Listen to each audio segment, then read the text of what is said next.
Once upon a time, a surgeon named Lemuel Gulliver sailed the 7 seas aboard the good ship Antelope. On its way to the East Indies, the ship ran into a violent storm.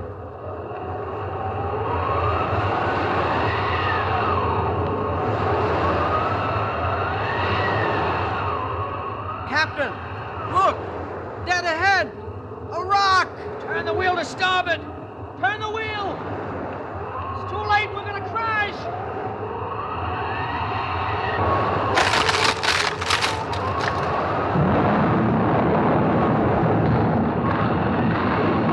Abandon ship!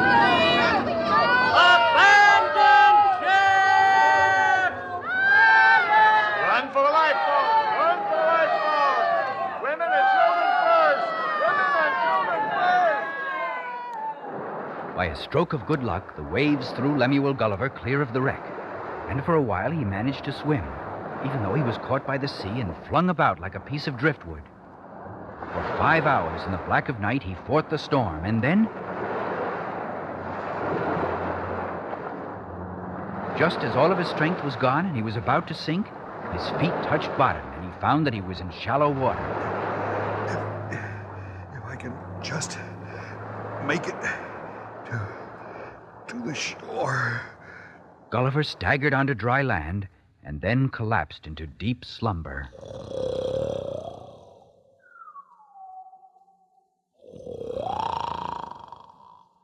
While he slept, something very unusual was happening in the dark. Over here. Don't make a sound. Hold together. Oh, that's tight enough. Look out! It's moving. Run for your life. The sun was just beginning to rise over the beach when the strange little voices woke Gulliver. He tried to sit up. What? Why, I can't move. Something's holding me flat against the ground. If Gulliver had been able to lift his head, he would have seen that his whole body was tied down by hundreds of tiny ropes, and that at that very moment, a great crowd of little people, each person no taller than one of Gulliver's fingers, watched him from under the nearby tiny trees. What's that? Something's walking across my chest. If I can lift my head and see what it is. But these threads across my face are...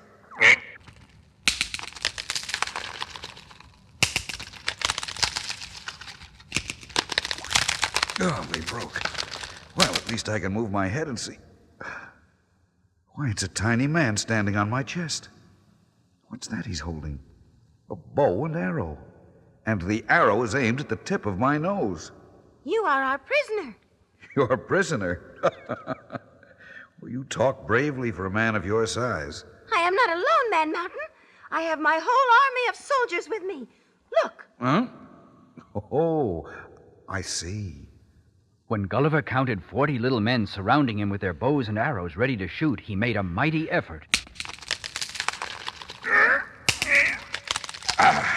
and managed to pull his left arm free of the tiny ropes. But the instant he did so, the little men shot their arrows. All 40 of them hitting the back of Gulliver's hand. Ouch. Ow. Those things sting like sewing needles. Angrily, Gulliver again tried to free himself. Ow! And 40 more arrows struck his cheeks and ears. Finally, he realized that he could not escape. All right. Please don't shoot any more of those arrows. I give up. Several of the tiny men brought a series of ladders to Gulliver, and then another little man, taller than the others, as tall as Gulliver's longest finger, climbed up the ladders to stand just below Gulliver's chin. I am Marcy Flimnap, Minister of the Treasury of Lilliput. On behalf of His Royal Highness the Emperor, I bid you welcome, Man Mountain. Are you hungry? I'm starving. And thirsty, too. Then stay where you are. I couldn't move even if I wanted to. We will bring you food and drink.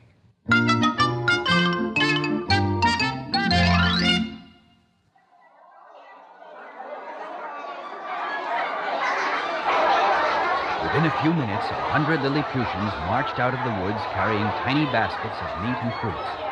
The tiny men struggled up the long ladders, walked across Gulliver's chest until they reached his chin, and then, one by one, they dumped the food into his mouth.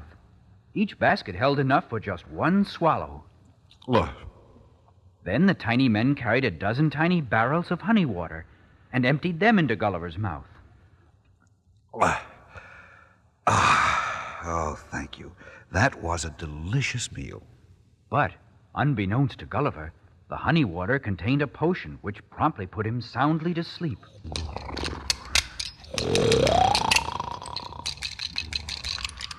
While he slept, the Lilliputians, who were marvelous engineers, built a long, low, flat wagon with 200 wheels. This they moved alongside Gulliver, and then, cutting the tiny ropes which held him, they rolled him onto the strange vehicle and tied him there.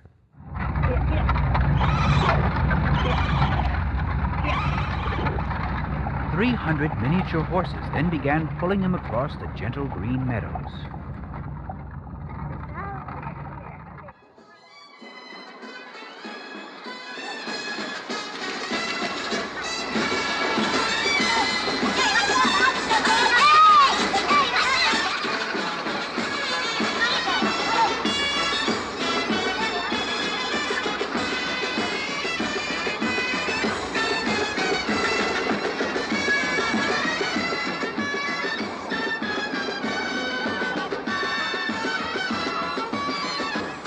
At last, the wagon bearing Gulliver arrived at a miniature town where vast throngs were waiting to see the man who was, to the tiny people, the size of a mountain.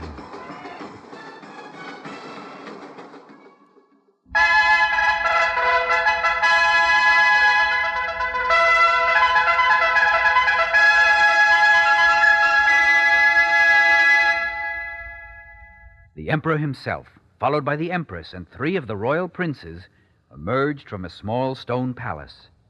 At that moment, the sleeping potion wore off, and Gulliver was awake.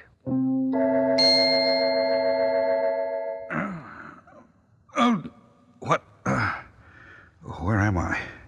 You are in Mildendo, the capital of Lilliput. His Royal Highness the Emperor has generously granted you an audience. Oh, he has he? Where is he? Well, I'm the Emperor. Oh, so you're the Emperor, are you? Order your men to cut these ropes. I wish to stand up. Oh, not yet, Man Mountain. Not until we're certain that you can't harm us. Have the Man Mountain searched. Yes, Highness. Wait. That won't be necessary. If you free my arms, I'll give you my word that I'll do you no harm. Well, how can we be sure of this, that this isn't some kind of a trick? We can't, Your Highness. And one sweep of his arms could wipe out half your army. Nevertheless, though his face is huge, it's a kindly face. There's honesty in his eyes. I believe that you can trust him, sire. Thank you, Empress, for the gentle words. Well, perhaps you are right, my dear. Very well. Cut the ropes holding the Man Mountain's arms.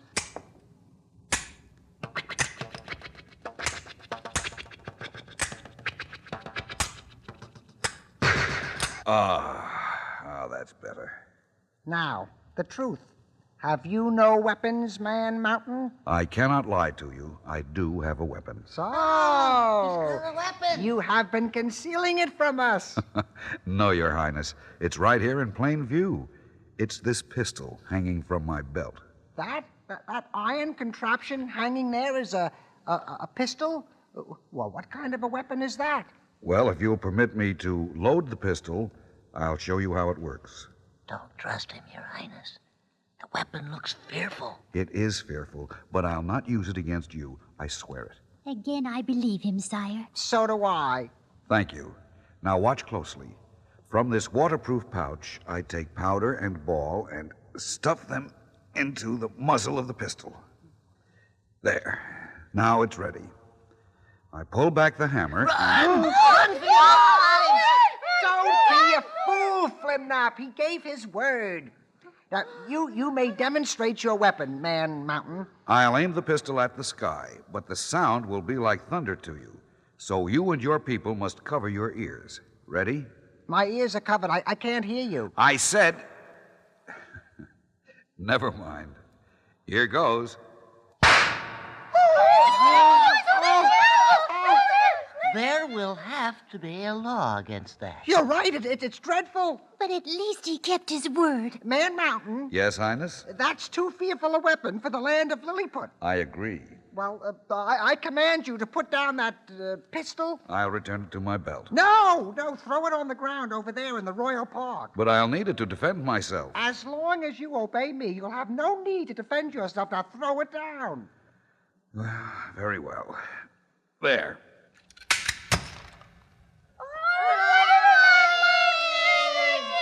All right. Now, take half the army. Have them dig a deep hole and bury that pistol in it. It shall be done, Your Highness. And now, Man Mountain, now that you've proven yourself a man of your word, you will be set free. Oh, that's good news. Minister Flimnap, see that that's done. Yes, Your Highness. We'll have a great celebration with a huge feast. Yes, and dancing and games. But, Your Highness, the Man Mountain mustn't dance. It would cause the earth to tremble and our houses would come down. Oh, you're right. As usual, Flimnap. We'll dance and we'll play games, and you, Man Mountain, you may watch. Thank you, Your Highness. It will be an honor. One day, not long afterwards, the Emperor and Empress and Minister Flimnap paid a formal visit to Gulliver in the small building which had been built to protect him from bad weather.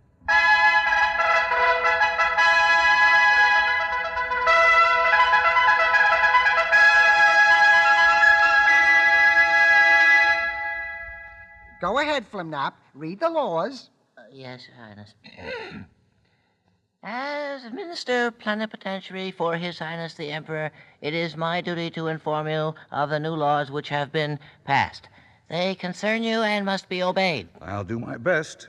What are the new laws? Speak up, Flimnap. Number 1, you may not leave Lilliput without permission from our Emperor. But suppose I see a passing ship, one which can bring me back to my own land of normal-sized people. We are normal-sized people. Oh, yes, of course, Your Highness. Forgive me. Get on with it, Flimnap. Read him the most important law of all. You must defend our kingdom against our enemies on the island of Blefuscu. What? They have a great fleet of ships, and they plan to invade us any day now. After all we've done for you, at least you owe us your loyalty. You must save our kingdom, Man Mountain. We beg you. Very well. Tell me what I must do. You tell him, Flimnap. It's your idea. Yes, Your Highness. Well, Man Mountain, the island of Blefuscu is 3 miles across the ocean from us. 3 of our miles, that is. For you, it would only be a few hundred feet. My plan is for you to swim across to Blefuscu and sink all of their ships. Then they'll have no way to invade us. They're terrible people. You've no idea of the awful things they do. Well, what do they do? Why are they so bad? Whenever they eat eggs, the Blefuscudians crack the shells at the big end first. Isn't that dreadful? While we always crack our eggs at the little end. It's the law. What difference does it make which end of an egg is opened first? What difference? All the difference in the world. We've been at war with the Blefuscudians for 100 years over this matter. Will you go there and sink their ships? Well, it's the law, so I suppose I'll have to go, won't I? That night, under cover of darkness, Gulliver waded into the sea. In the distance, across the channel of water, he could see the twinkling lights of the Blefuscudian city. Deeper and deeper, Gulliver went into the water until the waves beat against his chin. Then the bottom sloped upward, and just offshore, he came upon the fleet of ships, a dozen tiny 4-masted schooners, each no longer than a codfish. There seems to be nobody on board the ships. Oh, I know the reason. It's Saturday night, and the sailors are enjoying themselves ashore. Oh, these are beautiful little ships. I cannot sink them. But if I leave them here, they'll carry an army against Lilliput. What can I do? I have it. A wonderful plan. Now, where's my razor for shaving? Ah, here it is. There. And there. Gulliver cut the anchor ropes on every ship, and then, taking the loose ends of rope, he began to pull the entire fleet back toward the land of Lilliput.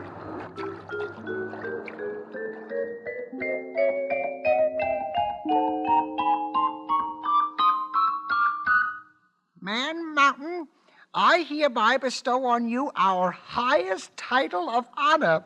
From this day forward, you shall be known as a Nardoc. A Nardoc? What's that? It means that you are now a royal prince of Lilliput. You should be pleased. Oh, I am. The people of Blefuscu paid a great sum of money to get their ships back, and they signed a treaty promising that they never again would try to invade Lilliput. But they insisted on continuing to break their eggs at the big end, while the Lilliputians broke theirs at the little end. The well-pleased emperor had another reward for Gulliver. I'll grant you one wish, Man Mountain. Now, what is it you desire? I have here on this scrap of paper an invitation to visit Blefuscu. As the Blefuscudians are no longer your enemies, I'd like to visit them. But I've been forbidden to leave Lilliput without your permission. It's granted, but hurry back, Man Mountain. We have much more work for you.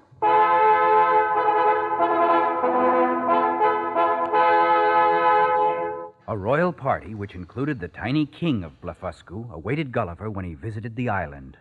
Because of a certain emergency, we don't have enough food here to feed you for more than a single day.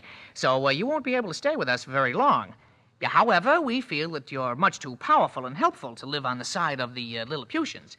So I, who am a very clever man, have devised a solution to the problem. Stand on your tiptoes, Man Mountain, and look over those trees to the north shore of our island. Now, what do you see? Nothing but the ocean. No, wait a minute. Yes? I see a boat there. It's only a rowboat, but it's normal-sized. Don't be ridiculous. We are normal size. Huh? Oh, yes, of course. But we built the boat for you. To us, it's enormous. Now, we've provisioned it with food to last you a month. The boat is yours, Man Mountain. Now, will you take it and return to your own land? Gladly. Go then, and good luck to you. May we never see you again.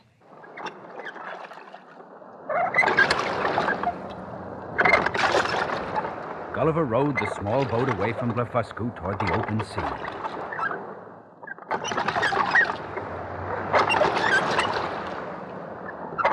And finally, when he was far from the sight of land, he spied a sail and stood up to wave frantically. Help! Help! Help! The ship's turning. They see me. I'm saved at last. A great schooner hove to, and Gulliver and the rowboat itself were hoisted aboard. Later, after he had slept for a few hours, he was summoned to the captain's quarters and questioned as to where he had come from and how he had been shipwrecked. When Gulliver told the story of the Lilliputians and the Blefuscudians, the captain was doubtful. Oh, well, a fanciful tale, Mr. Gulliver, and brought on, no doubt, by too much sun and too little food. You don't believe me? Tiny people as big as my fingers? Of course I don't believe you. But I can prove that I was there. I have here in my hand one of the baskets the Blefuscudians put on board my boat. It contains a tiny chicken which was to supply me with eggs the size of pills. See for yourself. Gulliver placed upon the captain's table a tiny basket containing a tiny chicken.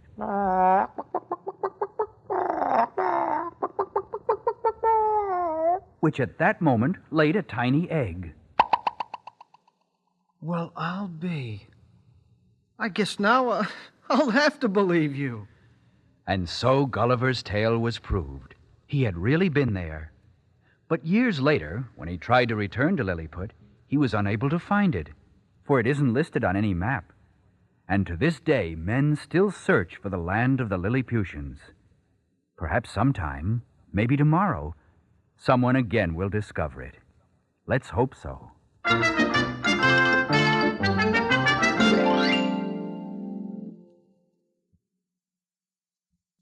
Once upon a time, there was an orchestra which was all busy tuning up.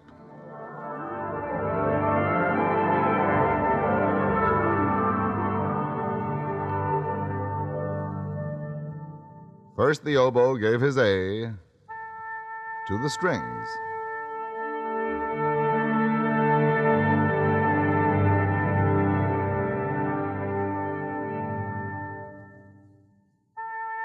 To the woodwinds.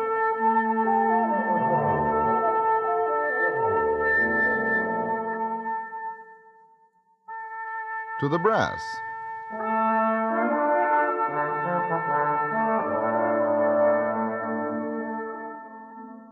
Up and around the scales they raced, helter-skelter, faster and faster.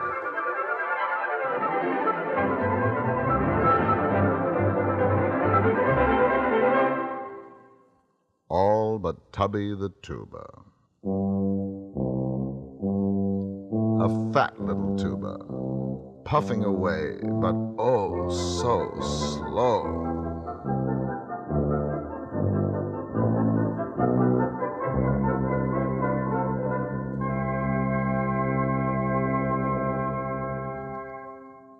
Oh, what lovely music, thought Tubby, and sighed. Here, what's the matter? Said Peepo the Piccolo. Oh, said Tubby, every time we do a new piece, you all get such pretty melodies to play, and I never a pretty melody. But people never write pretty melodies for tubas. It just isn't done. Oh, there's the conductor. Shh. First, the violins dance the lovely little tune on their strings.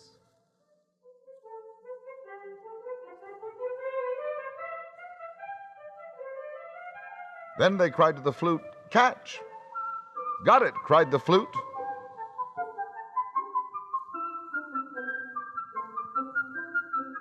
"My turn," tooted the trumpet.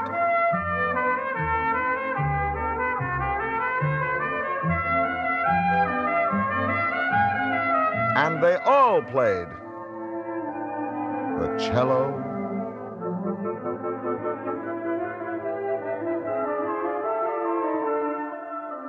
the oboe,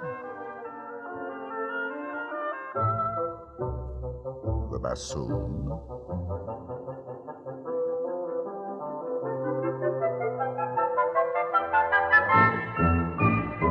while Tubby went oompa, oompa.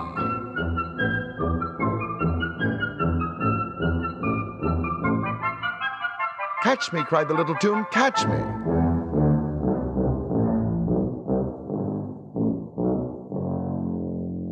"Got you," cried Tubby. "Oh, you're sitting on me," said the little tune. Poor Tubby picked up the flat little tune and tried to squeeze it back into shape. "You clumsy fool," snapped the violins. "I'm sorry, Mr. Fiddle," said Tubby. "Fiddle? Well," and the violins quivered with great indignation.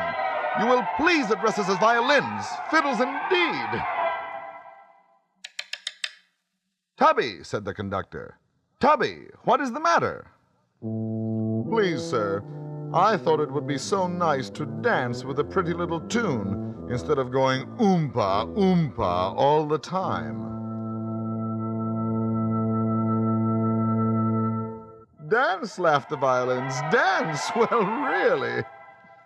The French horn quietly put his hand to his mouth and smiled. And the whole orchestra began to laugh.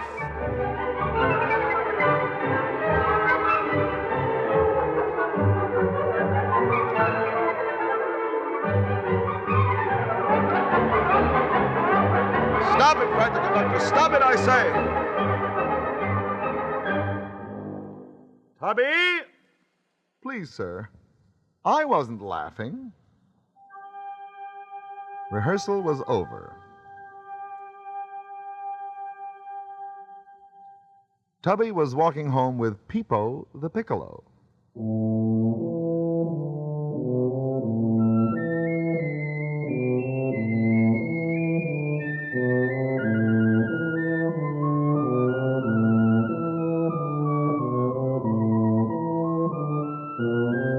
"Please, Peepo," said Tubby, "I just feel so bad, I don't think I want any company." "I understand," said Peepo. "Good night." "Good night," said Tubby.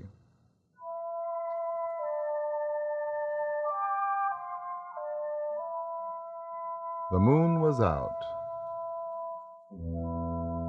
Tubby went to the river and sat down on a log, and he looked at himself in the water.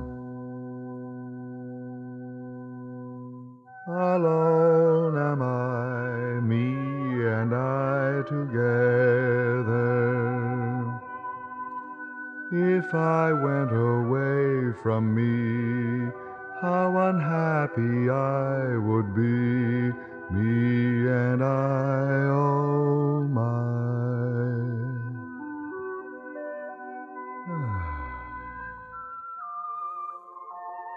The trees whispered in the wind, the waterfalls tinkled, and an old hoot owl hooted.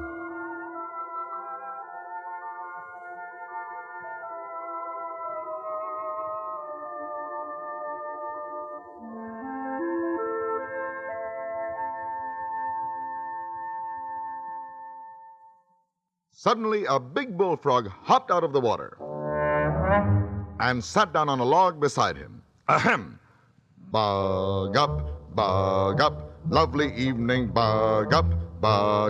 I said, lovely evening, clunk, clunk, clunk, clunk. I said, beautiful evening, hello, bug up, hello, bug up, hello.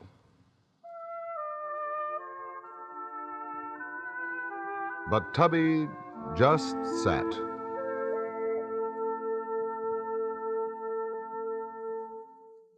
Oh, well, said the frog.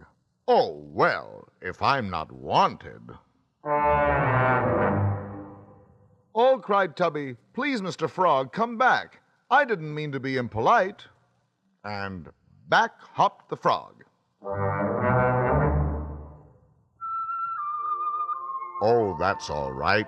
I'm used to it. No one pays any attention to me either. Really? Said Tubby. Why, of course. Every night I sit here and sing my heart out. But does anyone listen? No.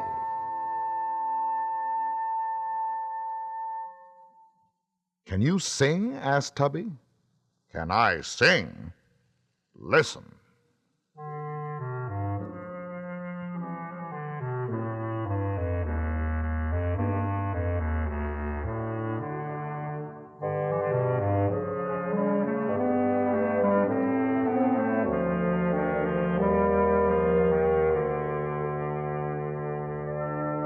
Oh, that's lovely, said Tubby. You try it, said the frog. Oh, thank you, said Tubby.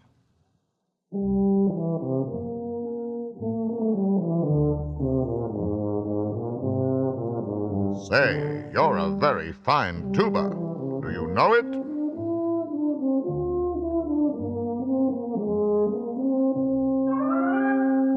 Tubby, you should try that on your orchestra sometime. Oh, I will, said Tubby. Goodbye, Mr. Frog. And off went Tubby as happy could be. Said the frog. Most appreciative audience I've ever had. Fine musician, that tuba. Bug up, lovely evening, bug up. I said, lovely evening, clunk, clunk, clunk, clunk. I said, beautiful evening, hello, bug up, hello, bug up. Good night. The next day, the orchestra was busy tuning up for the rehearsal.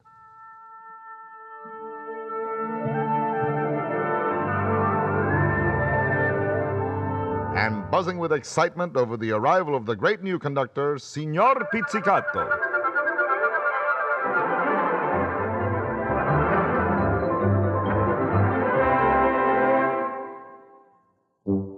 Tubby practiced his oompa and smiled to himself.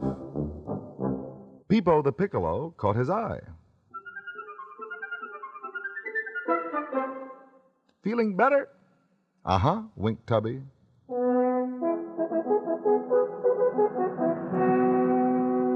Here he comes, called the French horn. Here comes Signor Pizzicato. All right, begin. And Tubby began to play his own little melody. Oh, that wretched tuba, snapped the violins. He'll disgrace us. The trombone stuck out his tongue.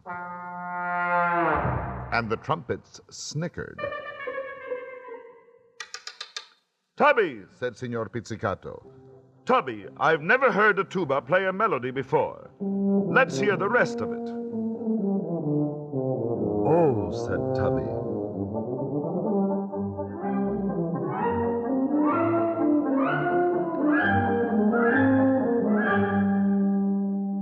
Why, how perfectly wonderful, said the strings. Please, Tubby, may we sing your tune too?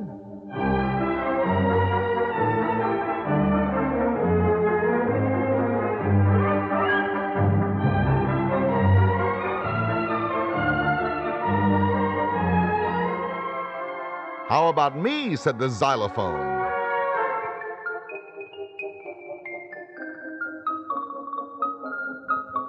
And me, said the trombone.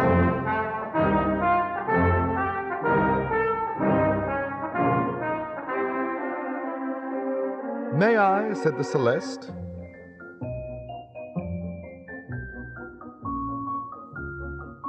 Here I come, said Peepo.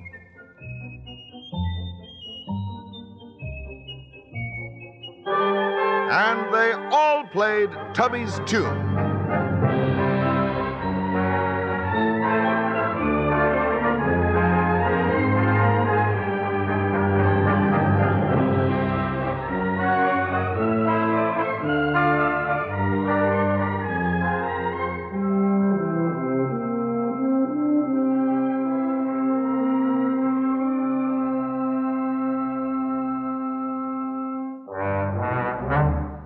Well, we've done it, haven't we, Tubby?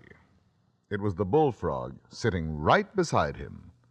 We have our points too, don't we? Oh, thought Tubby, how happy I am.